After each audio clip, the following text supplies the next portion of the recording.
conversation. We've been discussing it, I think, since last week. Right. And this morning it hits the papers. Inflation has hit 24.08%, and Nigerians are struggling with high food prices. Now, there's so much in the article. Nigeria's annual inflation rate has risen to 24.08% in July. It's the highest it has been in 18 years. Year on year. Yes, and now this is driven by higher prices of food items, increase in transportation fares, and it reflects the increasing struggle of households to meet daily feeding needs, worsened by the impact of the fuel subsidy removal and continuous, depreciation of the naira. It is not, I think it's easy to say, it's clear to the, what's that they say is it's clear to the blind. The blind can see, the deaf can hear. Definitely. The struggles of the Nigerian people at the moment. What are your general thoughts? I like to open with that, just to have an overview of what your thoughts are regarding the hardships and the soaring cost of living in Nigeria at the moment. It's quite a challenging time for Nigerians.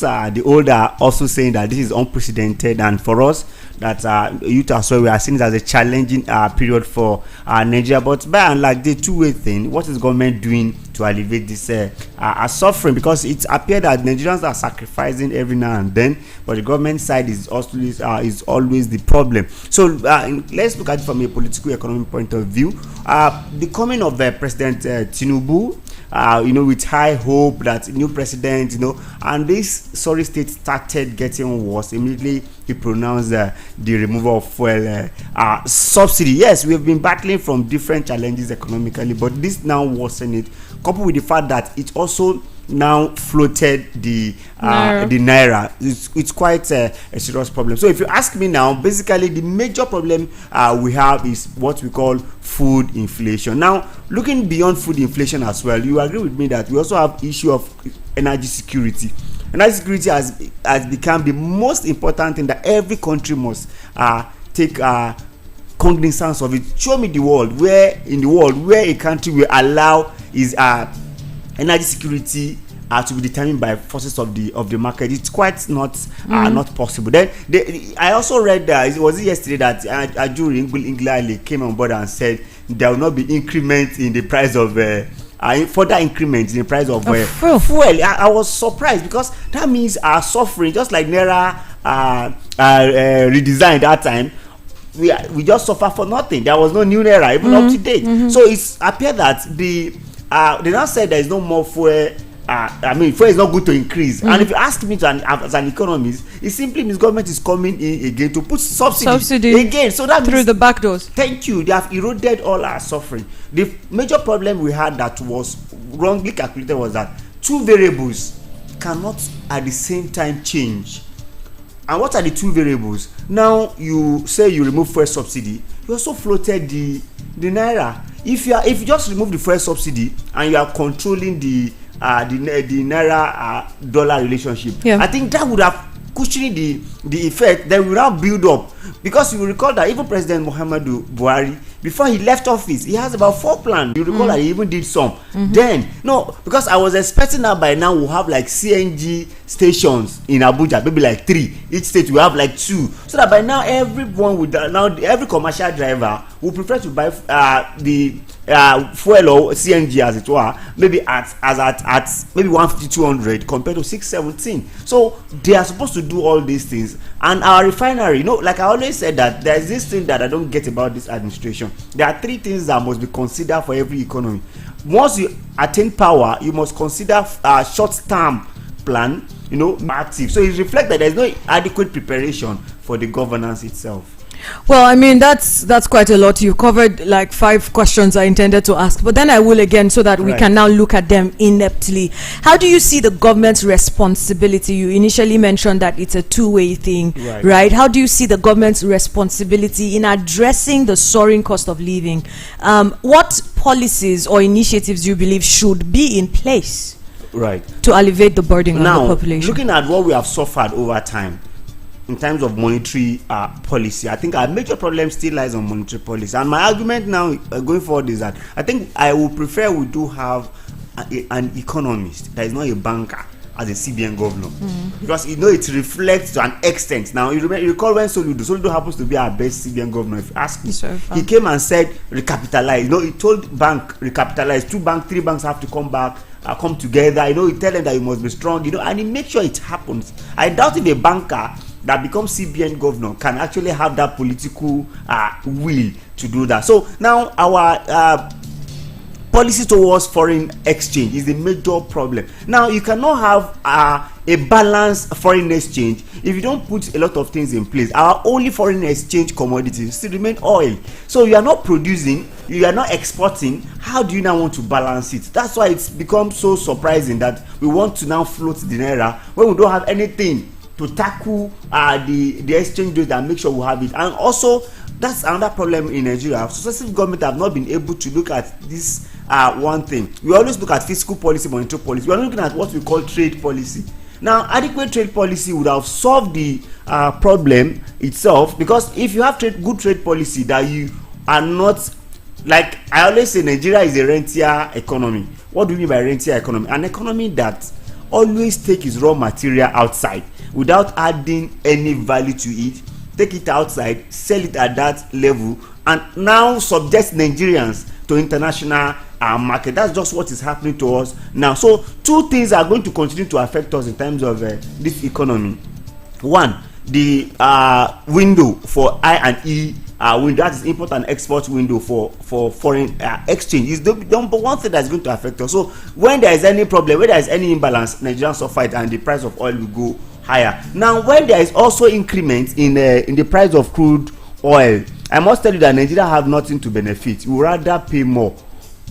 We are going to pay more because now we are not subjected to what international price, which is not expected for a country that have that raw material. So for me, I think we are not getting it right. If you ask me to advise government now, I will tell Nigerian government that please go ahead and allow modular refinery. Tell each state, support them even with 50% cost. Now that you've mentioned the modular refineries, I do know that I have an amount of interest in what is going on there. We do know that the government keeps shutting down modular refineries, but right from the basics, explain to us, and when I say us, I mean the Nigerian people. I feel if you go down south, more people have a better understanding about how modular refineries work than here. So maybe you give us an insight on how it works and how it can actually help with the problems of fuel that we're having, PMS. Right. If you ask me, I think Edo State government, there's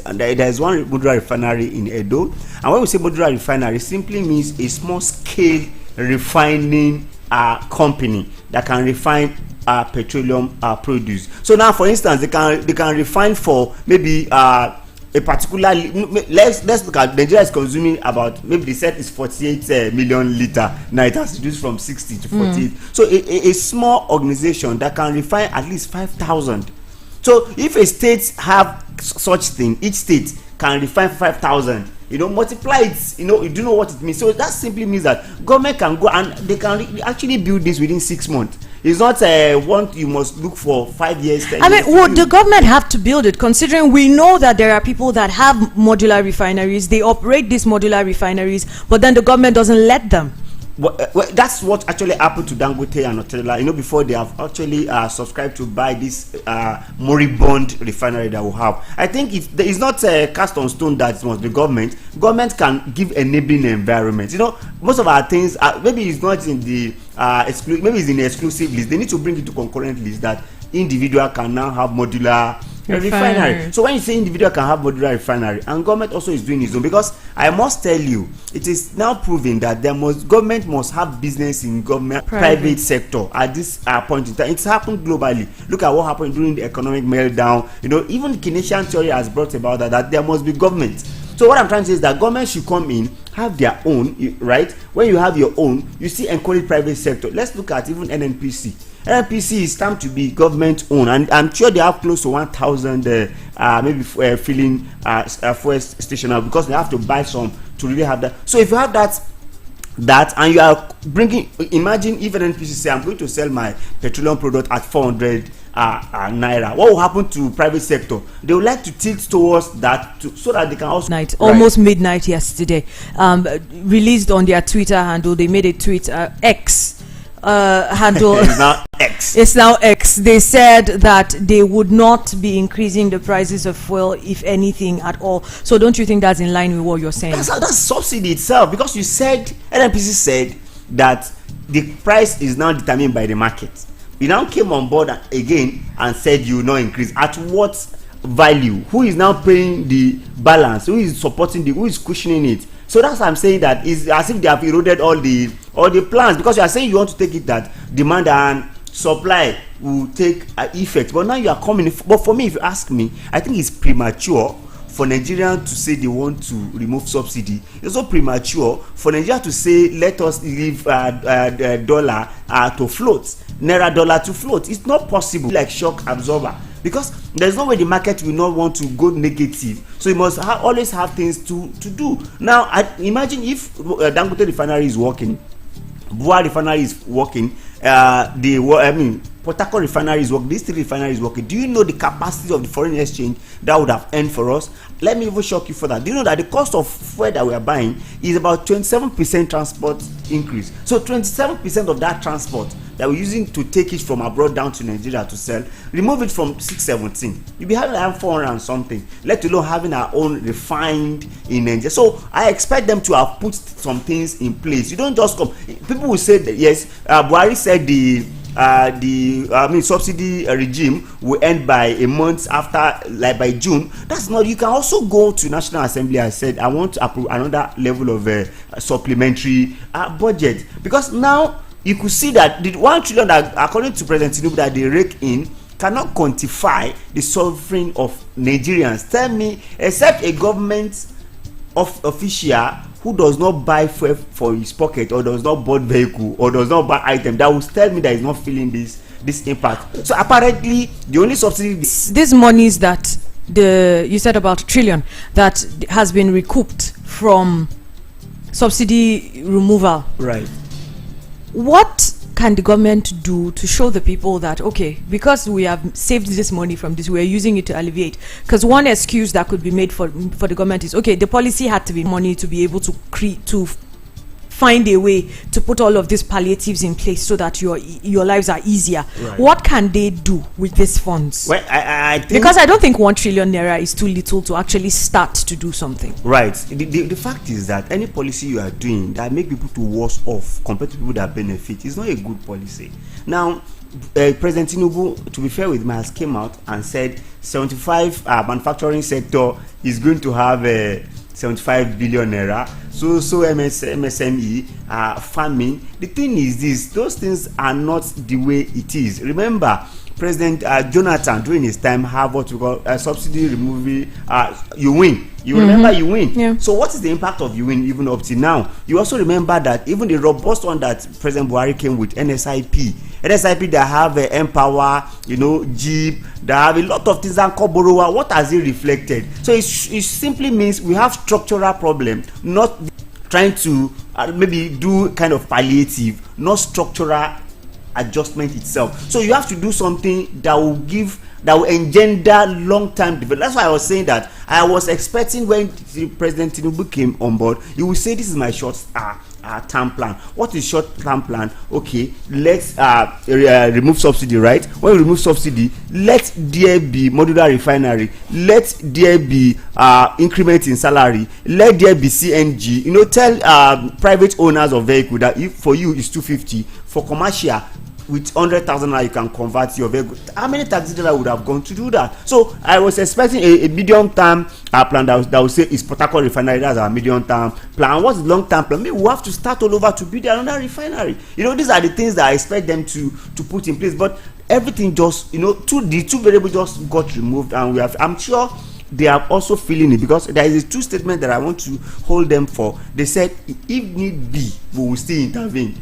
What's the meaning of that? So when you say if need be, that means you are still ready to still come in terms of the subsidy. So for me, that palliative cannot solve the problem. I must tell you, because not even on the short term. I must tell you that even look at President Muhammadu Buhari. He even institutionalized poverty reduction program in the humanitarian disaster affair ministry. You know, for you to institutionalize it and it does not really that means we have to look at the fundamental and what is the fundamental problem? Honestly, the fundamental problem is refinery and production. That's what will take us from where we are. What would you say is the challenge that would be stopping this solution that you brought? Because so far, I want to believe that the government has, they have the right advisors that would know that this is a solution that they should be looking at. What would you say is the challenge that is stopping them from looking at this? I think for now, I will let you know that I think the cabinet formation is another problem. Because you see that a lot of things are coming together and there is no minister to really handle them. Because look at the issue of ECOWAS. It shouldn't have bothered the president so much. Minister of Foreign Affairs would have taken care of that to an extent and be briefing the president. The issue of economics, the Minister of Finance would have been trying to fix things. Agriculture would have go ahead to do so. I was expecting them today to at least bring about that so that at least they will start working and hit the ground run. I think that's another challenge that for a president who on his inaugural speech started by saying want to hit the ground running, wouldn't one expect that he already had all of these things sorted out since he was vying for a position of presidency. He was very he was positive that he was going to be the president. Now he is the president. Wouldn't it is what he's doing not showing that he was a little ill prepared for something that he wanted so badly? This is governance. So it is when you are on that seat, you now discover a lot of things need to be attended to. It's quite not easy. I'm talking about the cabinet formation. Yes, now. It's quite not. Even for me, I even argue that since February that he emerged as the president-elect. I expect him to have fixed those things, but a lot of things came into play. Political economy, political interests, intrigues. A lot of things will come, and he has to still get it together to have one Nigeria. So for me, I think let's even allow that. Let's agree that now it is the way it is now. Anything that made them not to announce that this week, that shows that it's from the way we even saw the number of ministers. We have 48.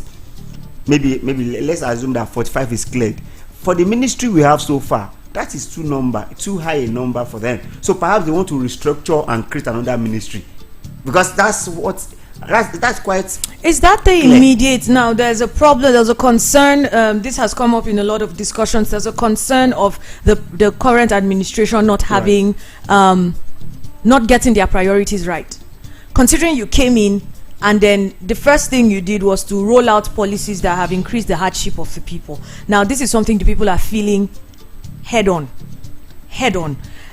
Don't you think that the same speed that was used in putting all these policies out should be the same speed that should be used in trying to figure out a way to alleviate the sufferings of the people? Because there's something they say about people being hungry and how far they can take it. We already saw it happening in Adamawa State, yes, and that was a warning. So don't you think that do you think the priorities of the government is actually in the right place? You recall when we started this conversation, I told you that most of the policy that they roll out was premature in the sense that they don't factor a lot of things before it's actually come on board. And you could see that we don't even have a substantive CBN governor. He's still acting CBN governor. So for me, I think they don't actually get that priority right, and they seem not to be creative as expected. There's sometimes that you expect government to hit the ground running. Like he even said, "Don't pity me. I applied for this job." So I was thinking they should do more. So, but as it is now, at this point in time, we need to look at way forward. So the way forward is to quickly constitute the cabinet and let the cabinet start doing something, because I must tell you, we must go beyond poverty reduction let's even chronicle it from even during Obasanjo era. Obasanjo also came with NAPEP. So what are the gains? The only thing I think we are not getting right from Buhari up to now is that we used to have what we call a national plan. We have 2021 to 2025. I don't think any state governor key into it. I don't think any private sector take to it. But you will recall during Obasanjo, there's what you call NEEDS, National Empowerment Program Strategy, which is called NEEDS. So at federal level, it is called NEEDS. At state level, it's called SEED. At local level, it's called LEADS. You see that he tried to galvanize and take everybody along. So for now, the major thing that every successive government must do, which I think Tinubu should start doing now, is to know how to carry all the stakeholders along in this policy. If not, those policy will likely not work. When they even say they roll out palliative, I was listening to look at the agency that's going to handle the palliative. You recall that the wing was handled by Ministry of Finance. The NSIP was later domesticated in Ministry of Humanitarian. Who actually will call this? And he also talked about 500,000 acres of land. And I look at it true that things were not think through very well. You know why? Who owns the land? Is it federal government or state? It will take you like a year, 2 years to even get approval from state, and that state also. Even as the federal government. Pardon? Even as the federal government? Yes, state own the land, it's not the federal government. Well, I mean, considering I always say this on most of the conversations I have on this show here. Why do we in Nigeria have a problem of behaving like we are not on the same side, or we are not on the same team? I mean, if the federal government is coming out to say, "Oh, I'm giving out 500,000 acres of land so that we can promote, agriculture," right, and have something to sell, because that's one of the major problems of Nigeria. We don't have anything to sell. Why would it take the state as long as a year to be able to get that approval? Because the land actually belongs to some people. From states, you still go to local government. So what I think the president should have done is that now each state wants to also produce from you. You know how you look for the land yourself, and because this process is quite difficult. It's not not easy. Federal government, that having given that mandate, it will now go to Ministry of Agriculture, right? So agriculture will start communicating with the state. From the state, it has to go to maybe state assembly, seek approval. Those processes. And perhaps before you can even start farming now, maybe by February. And when you start farming, by February, before you can harvest maybe by August next year. What would have happened to people that want to consume this produce? The only thing that I think they did that was quite very prompt was releasing the food item, the grains we have in the silos. That release it, and we've not even seen the effect of the price. Has rice reduced in price? Has grain reduced in price? Has beans reduced in price? I would like to take this moment. We'll take a breather here. When we come back, we would look at basically inflation and essential goods and how this is affecting us as a people. Stay tuned to the conversation. Let's pay some bills.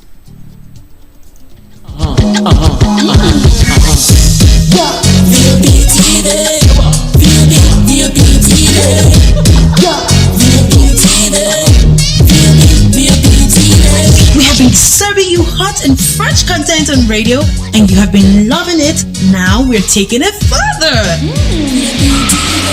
Catch us live on YouTube at BOP TV for all the juicy content you can't resist. Talk shows, exclusive interviews, news, lifestyle, and more.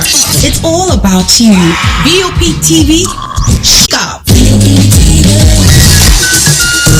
The award-winning pizza in the US is now here in Nigeria. Ladies and gentlemen, I present to you Romeo, the pizza champions, and cold berry ice cream. Nice. Let's go. Visit any of our outlets and feel the rich taste from the pizza champions and cold berry ice cream. At number 4, Ogbomosho Street, Area 8, Geriki, Abuja, or 3rd Avenue, Guaripa, Abuja, 5908 or 0909-238-9861.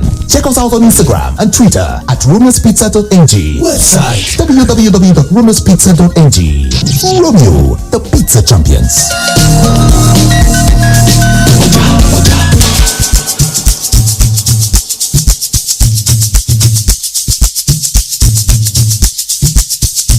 Are you aware that Iruka Online Limited installed and designed a 100,000 capacity church building? Oh yeah, we are the sole distributors of global leading brands all over the world, such as Wafday Line Array, speakers and digital amplifiers, Preseno's digital mixers and studio equipment, Coswell workstations and keyboards, Fender guitars, Mapex drums, Ashdown bass combos, just to mention but a few.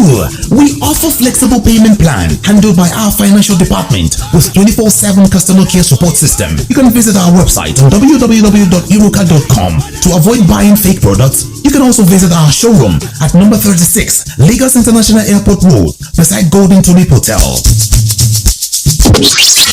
Iruka, never settle for less. Are you traveling to Lagos and desire the perfect getaway? Look no further than the luxurious accommodations at Airport Golden Tulip Hotel, number 42 Murtala Mohammed International Road, Lagos. Relax and unwind in our beautiful appointed rooms, featuring all the amenities you need for a comfortable stay. Now, whether you are traveling for business or pleasure, our attentive staff is here to ensure that your every need is met. We also offer complimentary pick-up and drop from the Lagos airport. Why not take advantage of our state-of-the-art fitness center, outdoor pool, and enjoy a delicious meal at our on-site restaurant? With stormy views, world-class service, and a prime location, Airport Golden Tulip Hotel is the perfect choice for your next vacation or business trip. So why wait? Book your stay today and experience the ultimate in comfort and luxury at Airport Golden Tulip Hotel. For bookings and reservations, please call 0815-8003-333 or 0815-7003-333. You can visit our website at airportgoldentuliphotel.com. Airport Golden Tulip Hotel, where luxury meets comfort. Believe me. You got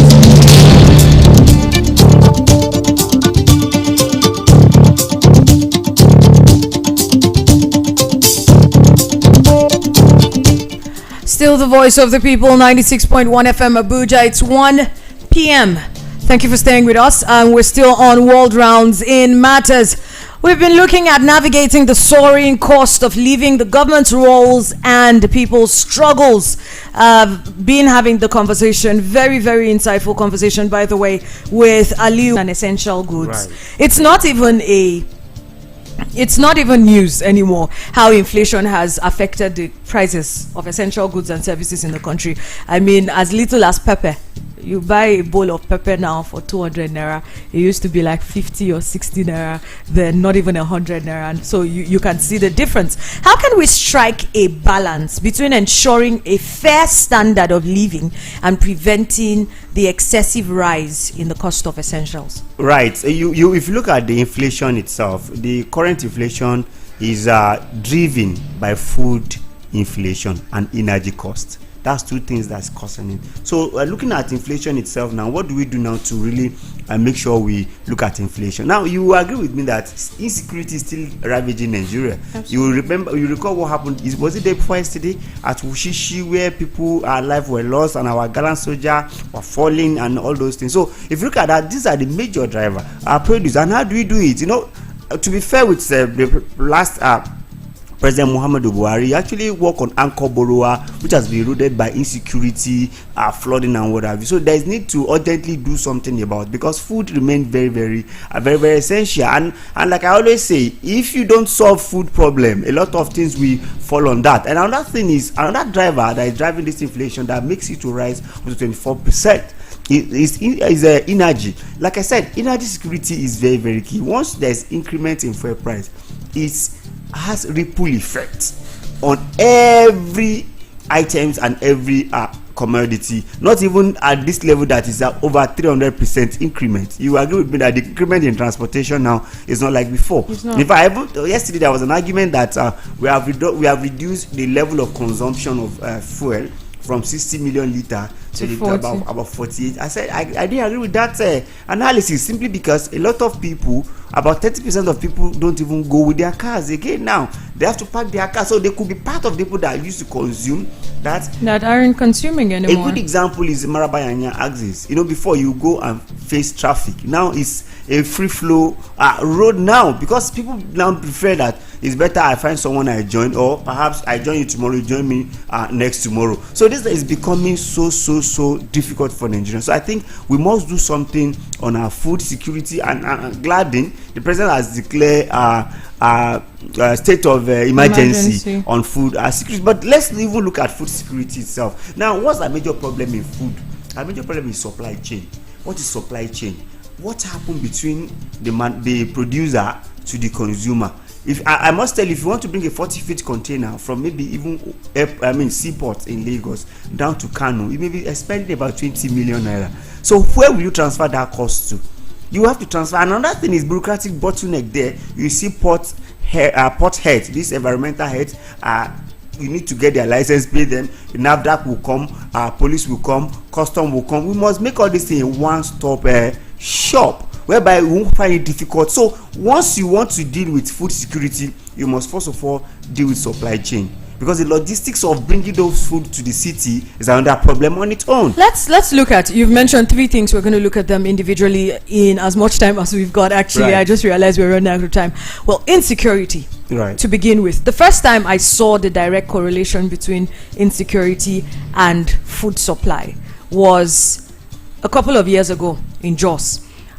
I went to the market. It's a Tuesday market. It's called the building materials market every Right. Tuesday, and people come from Bokos local government, from Mango local government, and they bring food, and also Miango. So the people from Miango will bring cabbage and whatnot and peppers, and the people from Mango and Bokos will bring potatoes and yams. And you get them at ridiculously cheap prices. Very cheap. Very cheap prices. Ridiculously cheap prices. If they told you, if you didn't see it for yourself, you won't believe. And this was like 2019, 2020. And there was an attack on Bokos local government. There were several attacks. And I went to the market on a Tuesday, and I couldn't find as much potatoes as I usually would. The market was empty. And I asked what happened. And it wasn't the last attack that was the cause of what happened. It was one of the very first ones that we even didn't pay much attention to. Right. Because people were asked to leave their farms. And they are conscious of not losing their life. Yes, and they can't even return to their farms to farm anymore. Absolutely. So the produce will rot. It got rotten. And That's then the problem. we in the urban areas didn't have as much. And then the price of the little that was in the market had gone up. Because now it's costing you your life to be able to produce potatoes for people to eat. Perhaps That's you need just to get a potatoes. guard or pay some dues before you can access Before your you can farmland. do that. And now that cost inflation on a very small scale. I'm just talking Impact of that it. is the ripple effect. Those even items you are seeing go beyond that state. It moves as far as Lagos, other even Absolutely. every other place. So these are little things that we must take cognizance of. So look at now that security. Look at it cut across Benue, cut across Niger, Exactly. Middle Belt, which is the major. Which is where the food is. And that is So, where the insecurity exactly. is. Which brings me to the question, what has the government done besides, stating that there's a state of emergency? That is just a speech. What has the government actually done to ensure that people get food to eat? Right, and this is my solution to them. We must localize solution. In as much as every problem is local, you must also look at local solutions. If you look at the historically, if you chronicle what has been happening in Jos, it's much more. It's not the same thing with what is happening in Benue. It's not the same thing with what's happening in maybe Kogi and what have you. So we must look at solution for each of them. Historically, you can trace the problem of Jos as far back as 10-15 years Absolutely. back. So what's 2001. happening up to now? Before we say it's religion religion is also now affecting the farm. So government must look at non-kinetic solution. You can't tell a soldier to always go with gun to go and face maybe these bad eggs. Sometimes you need to go with dialogue. The kings in that traditional rulers, they also have local solutions that they can provide. I think we should go into that now, because we cannot continue to be looking at it this way. Look at what happened in Niger. In Niger. There could be maybe a kind of, they would have seen the notice, the sign that a kind of attack is coming. You understand? I mean, we've these are the things. had several security personnel or security analysts say, especially on this show, that whenever there are reprisal attacks, there are usually warnings. Whenever there are attacks, there are warnings. Let me give you this one. I went to Wushishi, where that attack actually happened, for a wedding. And when you are going to Wushishi, you must pass through Zungeru. Okay. So on our way back, we just saw some vigilante. I was driving, just saw some vigilante with these local guns, and they tell us run. No, I must tell you, it was very, very. In fact, I don't want my enemy to experience it. It was quite traumatized. Everybody in the car was shouting, "You have to keep entering bush," until after 1 hour they now say you can now pass. So that area has been like that for long. I'm telling you, this is about 2 years ago now.